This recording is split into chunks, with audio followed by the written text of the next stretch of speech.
Good morning. আমরা বিভিন্ন সময় আমরা নিউমেরিকের সিরিজ করি, যেমন 1 2 করে ড্র্যাগ করলাম, ড্র্যাগ করলেই একদম সম্পূর্ণ সিরিজটা চলে আসে। সেরকম অ্যালফাবেটের সিরিজ আমরা করছি, এ অ্যান্ড বি লিখলাম, এবারে ড্র্যাগ করলাম, দেখুন সিরিজটা কিন্তু ফিল আপ হলো না, এ আর বি চলে এলো। এটাকে কি করে করব? আমার একটা ছোট্ট একটা ফর্মুলা লাগাতে হবে।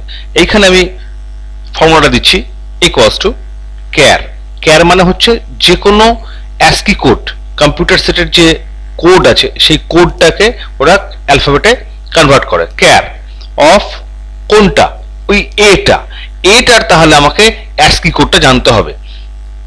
কোড অফ দিস, এর সঙ্গে এ রয়েছে যেহেতু 1 যোগ করে দাও, চলে এলো B, and drag and drop.